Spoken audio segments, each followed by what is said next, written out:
अस्सलाम वालेकुम दोस्तों। अंटार्कटिका दुनिया का वाहिद ऐसा बरआज़म है जहाँ ना कोई मुल्क है, ना कोई हुकूमत और ना ही कोई ऐसा देसी कबीला जो सदियों से यहाँ आबाद हो। इसकी बड़ी वजह यह है कि ये दुनिया का सबसे सर्द बरआज़म है। यहाँ दर्जा हरारत -89 सेंटीग्रेड तक जा सकता है। साथ ही साथ ये दुनिया का सबसे हवादार खित्ता है, जहाँ पर 300 किलोमीटर फी घंटा की रफ्तार से बर्फ के तूफान आते हैं जो आपको अंधा कर सकते हैं। और अंटार्कटिका दुनिया का सबसे खुश्क बरआज़म है, इस हद तक कि आप हैरान रह जाएंगे कि इसे सहरा भी कहा जाता है। पूरा साल यहाँ सिर्फ 51 मिलीमीटर बारिश होती है और जब बारिश होती भी है तो ये जमीन तक पहुँचने से पहले ही बर्फ में तब्दील हो जाती है। देखा जाए तो अंटार्कटिका दुनिया की इकलौती ऐसी जगह है जहाँ पर इंसानी असर व रसूख ना होने के बराबर है। लेकिन इसका मतलब ये नहीं कि दुनिया के मुख्तलिफ ममालिक यहाँ पर कब्जा करने की कोशिश नहीं करते। फ्रांस कहता है कि अंटार्कटिका का एक हिस्सा उसका है, नॉर्वे कहता है कि नहीं, ये हिस्सा फ्रांस का नहीं बल्कि उसका है, और ऑस्ट्रेलिया पूरे दाएं हिस्से पर अपनी मलकियत का दावा करता है। इसके अलावा बरतानिया, चिली, अर्जेंटीना और न्यूजीलैंड जैसे ममालिक भी अंटार्कटिका के अलग अलग हिस्सों पर मलकियत का दावा करते हैं। तो क्या ये दुरुस्त है कि ये बरआज़म इन अलग अलग मुल्कों में बटा हुआ है? आइए जानते हैं दिलचस्प जोग्राफियाई सियासत और तारीख अंटार्कटिका की। मैं हूं मिसबा खान और आप देख रहे हैं ग्लोबल फैक्ट। हमारी वीडियो को लाइक करें और चैनल को लाजमी सब्सक्राइब करें। हम अपनी कहानी की इब्तिदा बहुत पहले से करते हैं। तकरीबन 350 कबल मसीह की बात है कि एक यूनानी फलसफी अरस्तु वो पहले इंसान थे जिन्होंने कहा था कि जमीन गोल है। यूनानी इस वक्त जानते थे कि जमीन के शुमाल में आर्टिक नाम का कोई इलाका है। वो इसे आर्टोस कहकर बुलाते थे। ये लफ्ज आर्टोस लफ्ज निकला है बियर या रीच से।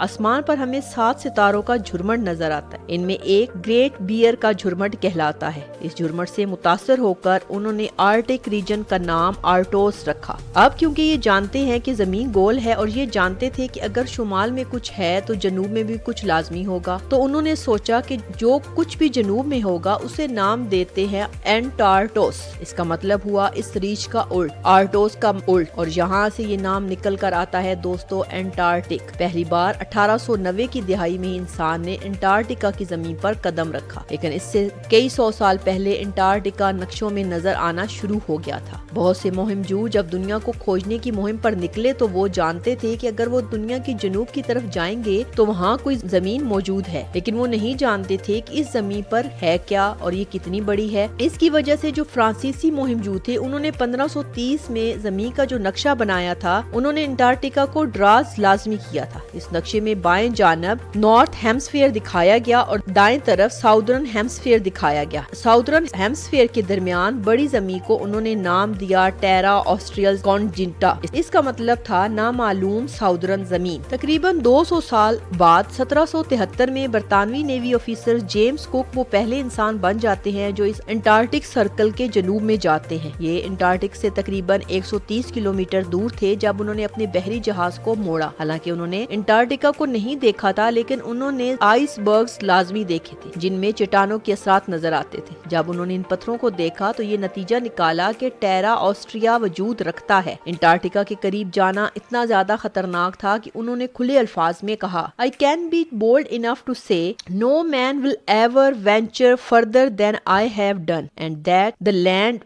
which lie to the south will never be explored। इन्हें इतना यकीन था कि अंटार्कटिक तक कोई पहुंच ही नहीं सकता, क्योंकि ये जगह इतनी खतरनाक थी, हवाएं इतनी ज्यादा तेज चल रही थी और जहाज किसी भी लम्हे आइसबर्ग से टकरा सकता है। लेकिन उनके ये अल्फाज तकरीबन 50 साल बाद गलत साबित हो जाते हैं। पहली बार अंटार्कटिका की जमीन पर किसने कदम रखा, ये बात काफी मुतनाज़े है, क्योंकि लोग ये दावा करते हैं कि वो पहले इंसान थे। बरतानवी अमेरिकन कप्तान जॉन डेविस का दावा था कि वो ऐसा करने वाले पहले इंसान थे, क्योंकि इनका जहाज भटक गया था और वो अंटार्कटिका में पहुंच गए थे। पहली गैर मुतनाज़ा लैंडिंग 1895 में हुई जब एक नॉर्वेजियन बहरी जहाज जो कि अंटार्कटिक कहलाता है वो इसके किनारे पर पहुंचा। इस जहाज पर मौजूद लोगों ने एक कश्ती उतारी जिस पर 6 या 7 लोग बैठकर उस जमीन पर उतरे। इस कश्ती में एक नॉर्वेजियन थे कार्टन, जिन्होंने ये दावा किया कि वो कश्ती से पहले उतरे थे और उन्हें अंटार्कटिका की जमीन पर पहला कदम रखा। लेकिन न्यूजीलैंड के अलेक्जेंडर ने दावा किया कि वो कश्ती में मौजूद थे और उन्होंने कश्ती को स्टडी रखने के लिए पहला कदम इस जमीन पर रखा। मतलब एक ही कश्ती में बैठे 2 लोग इस बात पर लड़ाई कर रहे थे कि उन्होंने पहला कदम अंटार्कटिका की जमीन पर रखा। इसके बाद 20वीं सदी के पहले 10-20 सालों को अंटार्कटिका का हीरोइक एरा कहा जाता है, क्योंकि इस दौरान बहुत सी मुहिमात की गयी जिन्होंने कई ज्यादा नई साइंसी दरियाफ्त की और हमें انٹارکٹیکا کے بارے میں نئی نئی باتیں پتہ چلی۔ ہمیں پہلی بار پتہ چلا کہ اس براعظم پر پودے بھی اگتے ہیں جب انٹارکٹیکا پر موزس پائے گئے، اور پھر اس کے ہیروئک ایرا کے بعد شروع ہوا انٹارکٹیکا کا کلونیل پیریڈ، جب بہت سے ممالک نے انٹارکٹیکا پر اپنا قبضہ جمانے کا دعویٰ کیا۔ 1908 سے 1942 کے درمیان 7 الگ الگ ممالک نے اس براعظم پر خود مختاری قائم کرنے کا دعویٰ کیا۔ یہ ممالک تھے ارجنٹائن، آسٹریلیا، چلی، فرانس، نیوزی لینڈ، ناروے اور برطانیہ۔ ان کے علاوہ کئی ممالک ایسے تھے جیسا کہ امریکہ، روس، جاپان، سویڈن، بیلجیم، جرمنی، جو انٹارکٹیکا پر مہمات کر رہے تھے لیکن وہ قبضے کا دعویٰ نہیں کر رہے تھے۔ ہٹلر کے دور میں 1939 میں ایک جرمن انٹارکٹک مہم ہوتی ہے، اس میں یہ لوگ ہوائی جہاز لے کر گئے اور انٹارکٹیکا کے کچھ علاقوں کی تصویریں کھینچی، اور وہاں انہوں نے دھاتی سواستک نازی گرا دیے، اور یہ دعویٰ کرنے کے لیے کہ جہاں پر ہم نے اپنا نشان گرایا ہے یہ علاقہ اب نازی جرمنی کے قبضے میں ہے۔ اس دور میں حیران کن طور پر امریکہ کوئی ایکٹیو ملک نہیں تھا۔ 1924 میں امریکہ کے اسٹیٹ سیکرٹری، انہوں نے انٹارکٹیکا کے علاقوں کو لے کر اپنی ملکیت کا دعویٰ کیا تھا۔ انہوں نے کہا کہ حقیقت میں اگر کوئی ملک انٹارکٹیکا میں کوئی اپنی زمین دریافت کرتا ہے تو اس کا مطلب یہ نہیں ہوا کہ وہ جو نئے علاقے ہیں وہ اسی ملک کی ملکیت ہوں گے۔ وہ زمین اس ملک کی تب ہی ہوگی جب حقیقت میں اس ملک کی کوئی آبادی ہوگی، اس ملک کے لوگ مستقل طور پر اس زمین پر رہنے لگیں گے، اور ایسا کبھی ہوا ہی نہیں۔ اور اب جیسے جیسے مختلف ممالک انٹارکٹیکا پر اپنا قبضے کا دعویٰ شروع کیا، ان کے درمیان اتنے ہی اختلافات سر اٹھانے لگے، اور جنگ عظیم دوم ختم ہونے کے بعد ان ممالک نے ایک دوسرے سے لڑنا شروع کیا۔ انٹارکٹیکا کی زمین پر قبضہ کرنے کے لیے اور زیادہ لڑائی ہونے لگی۔ ان ممالک نے مستقل تحقیقی مراکز قائم کیے اس براعظم میں، صرف یہ جتانے کے لیے کہ دیکھو یہاں ہمارا مستقل سیٹ اپ ہے، اور جب محققین وہ مستقل طور پر رہنے لگے ہیں تو اس لیے زمین ہماری ہے۔ اور اگر آپ انٹارکٹیکا کے نقشے پر دیکھیں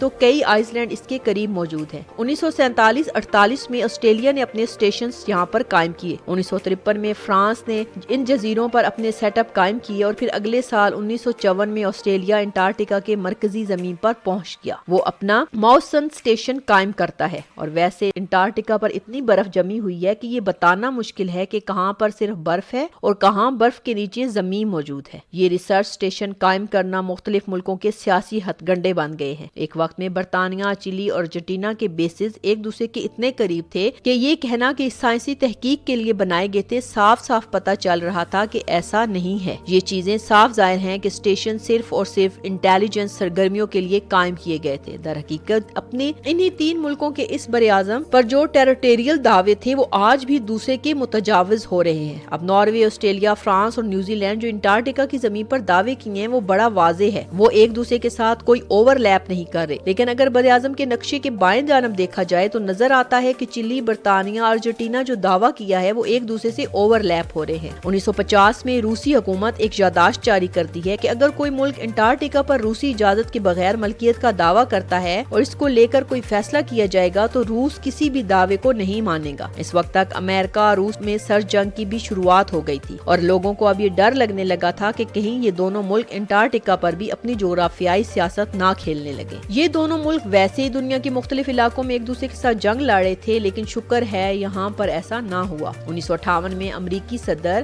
آئزن ہاور باقی حکومتوں کو ایک نوٹس جاری کرتے ہیں کہ ایک ایسا معاہدہ ہونا چاہیے جس میں یہ یقین دہانی کرائی جا سکے کہ انٹارکٹیکا ہمیشہ ایک آزاد اور پرامن جگہ رہے گی۔ 15 اکتوبر 1959 کو واشنگٹن میں ایک کانفرنس ہوتی ہے اور 1 دسمبر 1959 کو معاہدہ انٹارکٹیکا پر دستخط ہو جاتے ہیں۔ اس معاہدے میں 3 اہم چیزیں مد نظر رکھی جاتی ہیں۔ پہلا، انٹارکٹیکا کو ہمیشہ پرامن مقاصد کے لیے استعمال کیا جائے گا۔ دوسرا، سائنٹیفک انویسٹیگیشنز کی سب کو آزادی ہوگی، اور تیسرا، سائنسی مشاہدات سے جو نتائج نکلیں گے وہ آزادانہ ایک دوسرے سے تبدیل کیے جا سکیں گے۔ اس معاہدے پر شروعات میں 12 حکومتوں نے دستخط کیے، ان میں سارے وہ ممالک شامل تھے جو انٹارکٹیکا کی زمین پر مالکیت کے دعوے دار رہے، اور اس معاہدے کی سب سے دلچسپ بات یہ ہے کہ ان ملکوں نے زمین کو لے کر جو بھی دعویٰ کیا تھا وہ ختم نہیں ہوتے، یہ معاہدہ بس ان کو معطل کر دیتا ہے۔ قانونی طور پر کہا جائے تو یہ ممالک آج کے دن تک ان علاقوں کی ملکیت کا دعویٰ کر سکتے ہیں، اور وہ کر بھی رہے ہیں۔ انٹارکٹیکا کی 42% زمین کی دعوے داری آسٹریلیا کرتا ہے، لیکن یہ بھی دیکھنا ضروری ہے کہ امریکہ ان سب ملکوں کے دعووں کو مسترد کرتا ہے، بلکہ صرف امریکہ ہی نہیں، دنیا کے بہت سے ممالک علاقائی ملکیت کے دعوے کو مسترد کرتے ہیں۔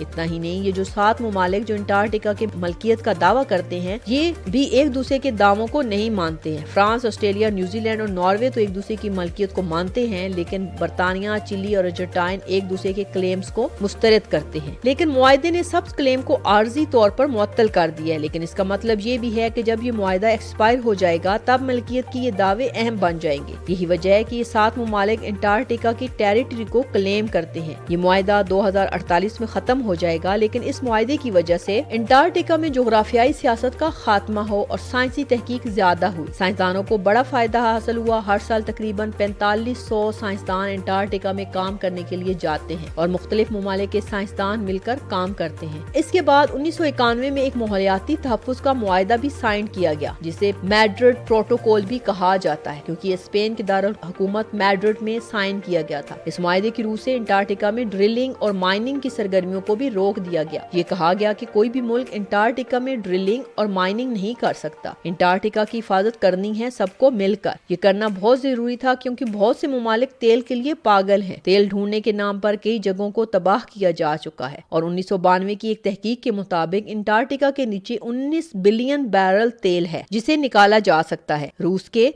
के एक्सप्लोरर का कहना है कि अंटार्कटिका के नीचे 500 बिलियन बैरल तेल और गैस के ज़खायर मौजूद हैं। लेकिन 2 वजूहात है जिसकी वजह से अंटार्कटिका से तेल नहीं निकाला जा सकता। पहली वजह है मैड्रिड प्रोटोकॉल। ये मुआहदा ऐसे वाकयात से अंटार्कटिका को बचाता है, और दूसरी वजह ये है कि ये करना बहुत महंगा है। लेकिन आने वाले सालों में ये खतरा और बढ़ सकता है। जब मौसमियाती तब्दीलियों की वजह से बर्फ पिघलेगी तो अंटार्कटिका पर जाना और आसान हो जाएगा। जोग्राफियाई सियासत के लिहाज से देखा जाए तो अंटार्कटिका एक मुल्क नहीं है, लेकिन ऐसा सियासी इलाका जरूर है जहाँ बहुत से मुमालिक मिलकर ताकत को बराबर तकसीम करते हैं। यहाँ पर आपकी क्या राय है दोस्तों? अंटार्कटिका का क्या फ्यूचर होना चाहिए? क्या सब मुमालिक को मिलकर चलना चाहिए या हर एक की मलकियत को तस्लीम कर लेना चाहिए? आज के लिए बस इतना ही। वीडियो पसंद आई हो तो लाइक करें, चैनल को सब्सक्राइब करें और बेल आइकन लाजमी प्रेस करें।